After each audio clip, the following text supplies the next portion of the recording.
Marathon classes Jaipur के YouTube channel पे आपका हार्दिक स्वागत है। मैं योगेश कुमार आज आपके लिए लेके आया हूँ रीट के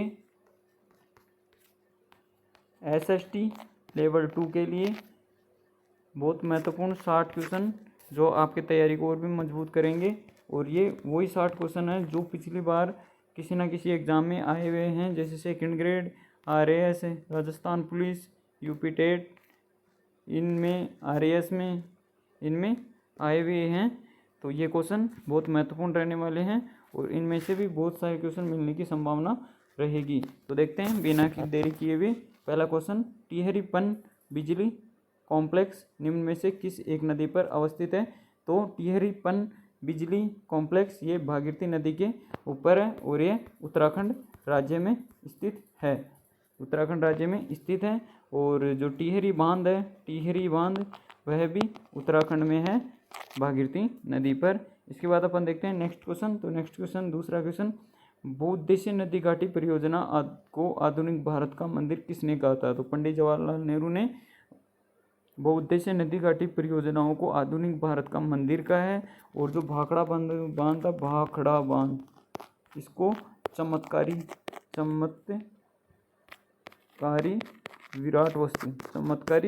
विराट वस्तु की संज्ञा दी गई थी किसको? भाखड़ा बांध को। और ये भारत का सबसे ऊंचा बांध है। किस नदी को दक्षिण की गंगा कहा जाता है? तो दोस्तों दक्षिण की गंगा गोदावरी नदी को कहा जाता है। इसकी लंबाई 1465 किलोमीटर है और ये दक्षिण भारत की सबसे लंबी नदी है और इसे वृद्ध गंगा भी कहा जाता है। यह महाराष्ट्र से निकलती है और ये अपना जल बंगाल की खाड़ी में लेकर जाती है। इसके साथ ही जो कृष्णा नदी है यह भी बंगाल की खाड़ी में जल लेके जाती है। एक कावेरी नदी है जो कर्नाटक से निकलती है, वह भी अपना जल बंगाल की खाड़ी में जाके गिराती है। इसके बाद देखते हैं अपन चंबल नदी अपना जल यमुना नदी में इटावा के निकट यमुना नदी में मिलाती है। और गंडक नदी यह गंगा नदी में जल, यानी कि गंगा नदी की सहायक नदी गंडक नदी है। इसके बाद अपन बात करते हैं निम्न में से कौन सी भारत की नदी विभ्रंश घाटी का मतलब हो गया कि दो पर्वतों के बीच में प्रवाहित होने वाली नदी विभ्रंश, यानी कि दो पर्वतों के बीच में जो स्थान होता है वह विभ्रंश घाटी कहलाता है और उसमें से नदी प्रवाहित होती है तो विभ्रंश घाटी वाली नदी कहलाती है। तो विभ्रंश घाटी में से भारत की दो नदियाँ प्रवाहित होती है, एक तो नर्मदा, एक ताप्ती। नर्मदा एवं ताप्ती दो नदियाँ प्रवाहित होती है विभ्रंश घाटी से। इसके बाद अपन देखते हैं तो विश्व का सबसे लंबा मानव निर्मित बांध, तो यह हीराकुंड बांध है जो उड़ीसा राज्य में स्थित है। हीराकुंड बांध उड़ीसा। टिहरी बांध ये उत्तराखंड में स्थित है और ये रिहंद बांध यह उत्तर प्रदेश में स्थित है। इसके बाद अपन देखते हैं माई बजार सागर बांध परियोजना किसकी एक सांझी परियोजना है? तो यह गुजरात और राजस्थान की सांझी परियोजना है। इसमें राजस्थान का 45% और गुजरात का 55% का हिस्सा आता है। इसके बाद अपन देखते हैं statue of unity Sardar Sarovar बांध पे स्थापित की गई है और यह है भारत की सबसे ऊंची प्रतिमा है। इसके बाद अपन देखते हैं भारत में हरित क्रांति के जनक कौन है? तो एम एस स्वामीनाथन भारत में हरित क्रांति के जनक है और 1966-67 में भारत में हरित क्रांति की शुरुआत की गई थी। और नॉर्मन बोरलॉग यह हरित क्रांति के वास्तविक जनक है और यह यूएसए में हरित क्रांति के जनक माने जाते हैं। इनको विश्व में ही हरित क्रांति का जनक भी कहा जाता है। और हरित क्रांति के समय सर्वाधिक वृद्धि गेहूं के उत्पादन में देखने को मिली थी। इसके बाद अपन देखते हैं नेक्स्ट क्वेश्चन, हरित क्रांति का संबंध गेहूं से है, पीली क्रांति का संबंध तिलहन से है, श्वेत क्रांति दुग्ध से है, लेकिन नीली क्रांति का संबंध अंडा से नहीं है। नीली क्रांति का संबंध मछली उत्पादन से है। अंडा उत्पादन का संबंध यह गोल क्रांति से संबंधित है। इसके बाद अपन बात करते हैं नेक्स्ट क्वेश्चन नंबर 10 क्वेश्चन में सेरीकल्चर रेशम कीट पालन से संबंधित है, पिस्सीकल्चर मत्स्य पालन से संबंधित है, हॉर्टिकल्चर फल उत्पादन से संबंधित है, एपीकल्चर अंगूर के उत्पादन से नहीं है, एपीकल्चर अंगूर के उत्पादन से संबंधित नहीं है। इसके बाद अपन बात करें तो इसमें क्वेश्चन हो जाएगा, इसमें ऑप्शन हो जाएगा 4 नंबर जो सुमेलित नहीं है। इसके बाद अपन बात करें तो निम्न में से कौन सी सुमेलित नहीं है। ये संरक्षण अधिकारी 2019 में, आरपी में, आरएएस से 2018 में, एचएम में आया हुआ क्वेश्चन है। इसके बाद अपन इसमें देखते हैं अपन उड़ीसा व आंध्र प्रदेश में जो स्थानांतरित कृषि की जाती है उसे पोंडू कहा जाता है, ये बिल्कुल राइट है। इसके बाद में अपन मणिपुर व मेघालय में जो कृषि की जाती है स्थानांतरित कृषि उसे झूमिंग कृषि कहा जाता है, और जो केरल में की जाती है उनको पोनम कहा जाता है। लेकिन झारखंड में जो ये स्थानांतरित कृषि की जाती है उसको खील नहीं कहा जाता। राजस्थान में जो स्थानांतरित कृषि की जाती है उसको भील जनजाति के लोग सर्वाधिक करते हैं, जो दजिया और चिमाता 2 प्रकार की करते हैं, जो एक तो पहाड़ी क्षेत्रों में की जाती है और एक मैदानी क्षेत्रों में की जाती है। इसके बाद अपन बात करें तो नेक्स्ट क्वेश्चन आ जाता है रबी की फसल कौन सी है। तो धान, चना रबी की फसल है, लेकिन धान रबी की फसल में नहीं आता है। गेहूँ, मक्का रबी की फसल में नहीं आता, मक्का रबी की फसल में नहीं आता। तो चना, गेहूँ और सरसों ये तीनों, ऑप्शन नंबर 4 इसे राइट हो जाएगा रबी की फसलों के क्रम में। इसके बाद अपन बात करें तो गोल्डन फाइबर किसे कहा जाता है। तो जूट को गोल्डन फाइबर कहा जाता है। विश्व में सर्वाधिक उत्पादन बांग्लादेश का है, दूसरे स्थान पर भारत का स्थान आता है, और भारत में सर्वाधिक बांग्लादेश में जूट का उत्पादन किया जाता है। इसके बाद अपन बात करें नेक्स्ट क्वेश्चन की, निम्न में से कौन सुमेलित नहीं है। तो हरित क्रांति का जनक नॉर्मन ई बोरलॉग, स्वर्णिम निपंग तुतेज, श्वेत क्रांति वर्गीज कुरियन। लेकिन नीली क्रांति का संबंध, ये नीली क्रांति का जनक विशाल तिवारी नहीं है। तो ऑप्शन नंबर 4 इज राइट हो जाएगा। इसके बाद अपन देखते हैं भारत में निम्न में से कौन सा युग में तंबाकू का उत्पादन में प्रमुख उत्पादक है।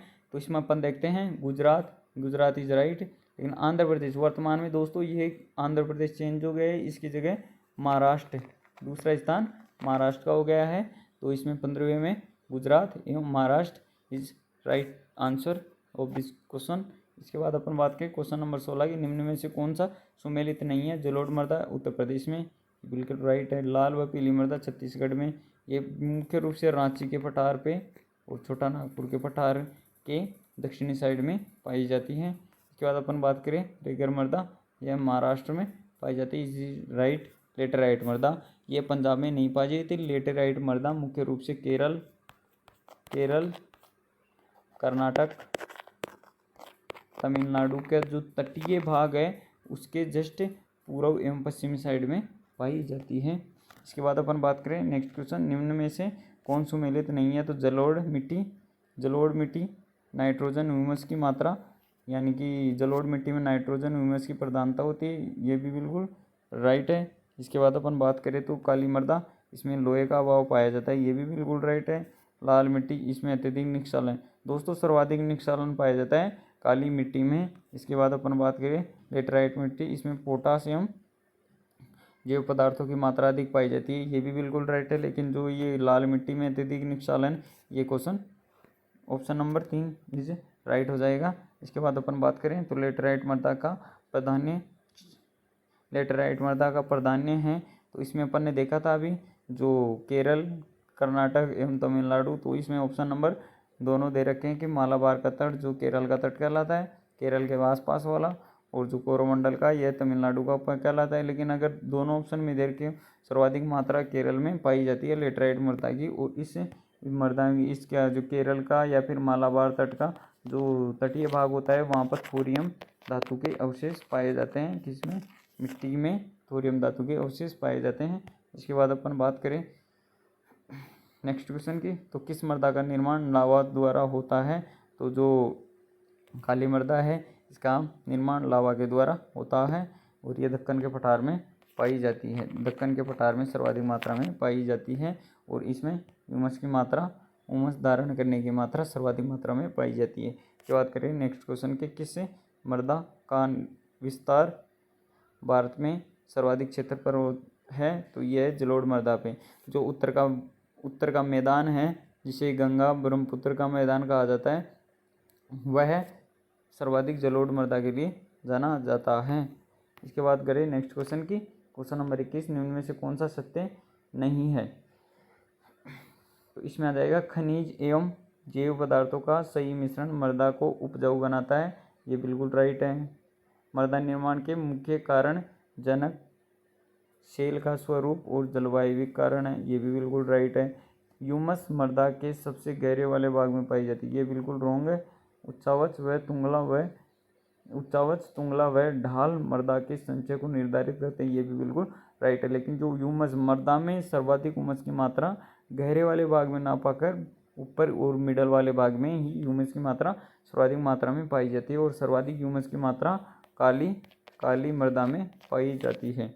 इसके बाद अपन जिसे वर्टी सॉइल भी कह सकते हैं, अपन वर्टी सॉइल। इसके बाद अपन बात करें भारत में प्रथम आधुनिक पुरुष किसे माना जाता है? तो भारत में प्रथम आधुनिक पुरुष राजा राममोहन राय को माना जाता है। और लौह पुरुष की बात करें तो लौह पुरुष सरदार वल्लभ भाई पटेल को लौह पुरुष माना जाता है। इसके बाद में बात करें तो शिकागो विश्व धर्म सम्मेलन, जिसमें विवेकानंद जी ने भाग लिया था, का आयोजन कब किया था? तो सितंबर 1893 में यूएसए के शिकागो शहर में किया गया था। दोस्तों शिकागो में ही विश्व में सबसे बड़ी मांस की मंडी शिकागो में ही है। शारदा अधिनियम के अंतर्गत लड़कियों एवं लड़कों की विवाह की आयु क्रमशः कितनी निर्धारित की गई? तो 14 और 18 निर्धारित की गई है। और शारदा एक्ट 1929 में आया था। इसके बाद अपन बात करें तो सत्यशोधक समाज के संस्थापक कौन थे? तो ज्योतिबा फुले सत्यशोधक समाज के संस्थापक थे। इसके बाद में नेक्स्ट क्वेश्चन हो जाएगा, सुंदी आंदोलन किस संस्था द्वारा चलाया गया था? तो यह आर्य समाज द्वारा चलाया गया था, दयानंद सरस्वती के द्वारा। इसके बाद में बात करें अपन तो सती प्रथा लॉर्ड विलियम बेंटिंग के समय रोक लगी थी इस पे।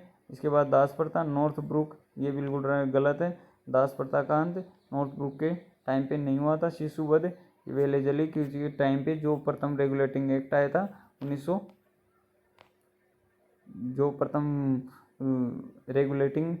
आया था उसके अंतर्गत ये शिशुवध पर प्रतिबंध लगाया गया था। इसके बाद अपन बात करें शारदा एक्ट, यह इरविन के समय लगाया गया था। तो शारदा एक्ट 1929 में आया था। और जो गांधी इरविन समझौता वो मार्च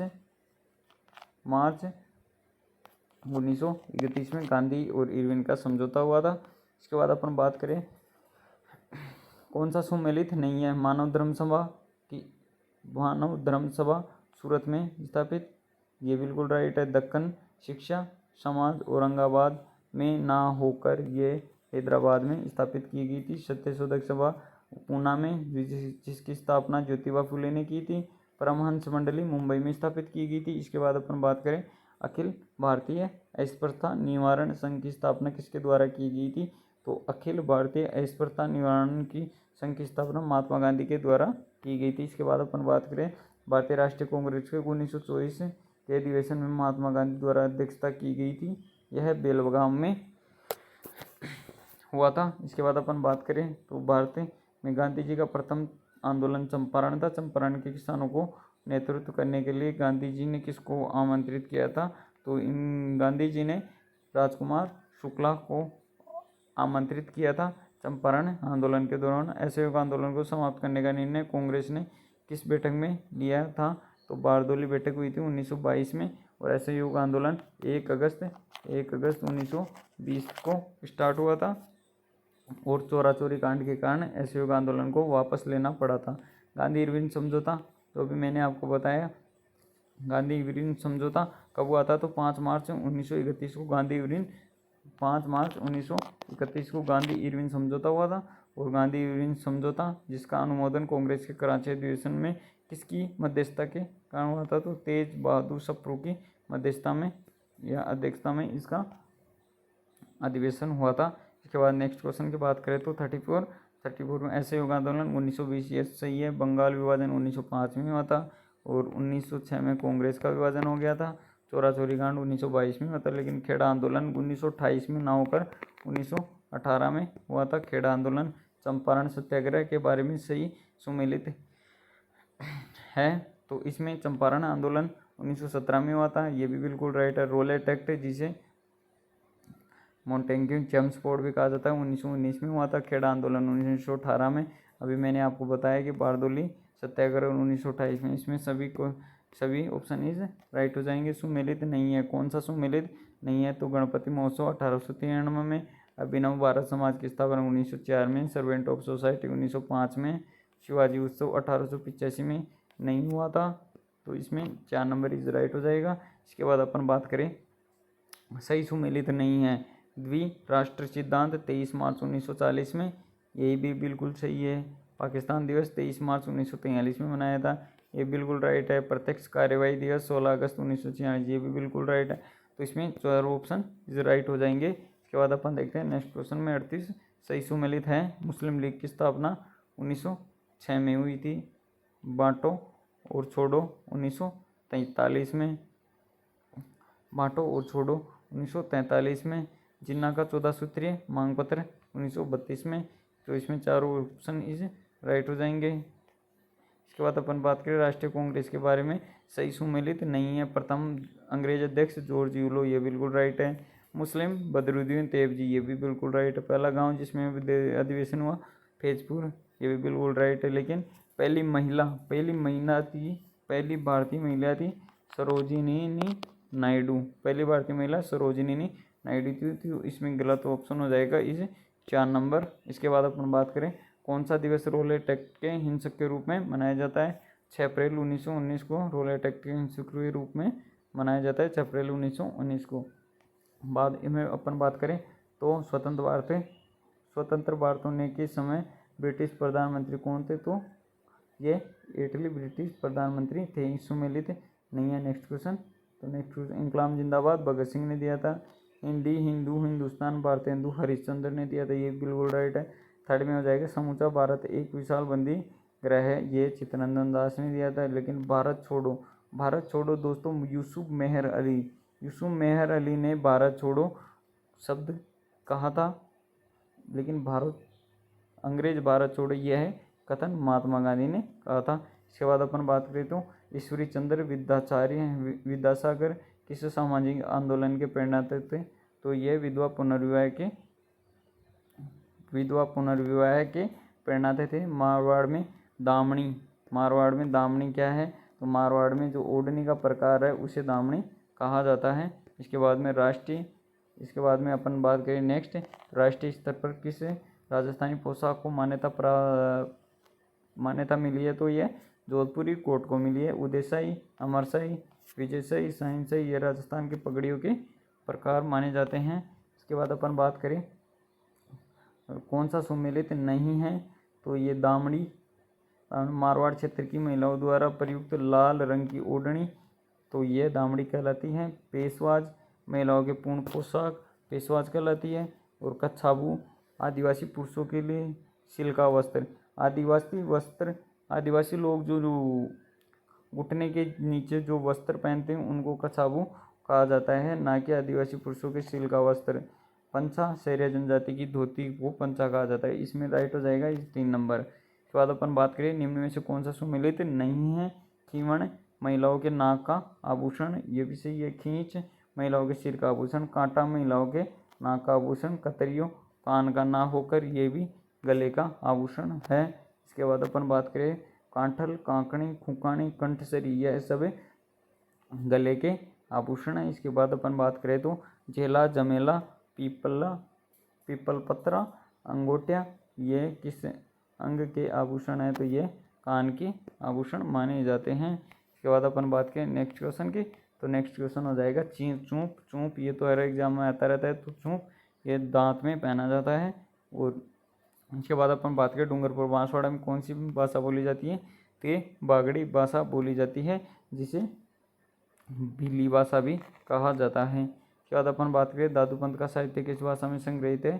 तो यह ढूंढाड़ी भाषा में संग्रहित है। और दादू की पीठ कहाँ स्थित है? तो यह नरेना में स्थित है। और इसके जो 5 विभाग माने गए हैं तो वह है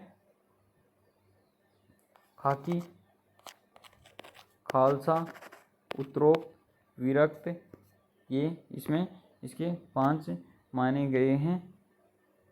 इसके बाद अपन बात करें नेक्स्ट क्वेश्चन की, तो राजस्थानी का स्वतंत्र भाषा के रूप में वैज्ञानिक विश्लेषण, तो यह सर्वप्रथम जॉर्ज अब्राहम गियर्सन के द्वारा किया गया है। तो यह लिंग्विस्टिक सर्वे ऑफ इंडिया में प्रथम बार किया गया था। Doctor LC. टेसीटोरी का संबंध किससे है?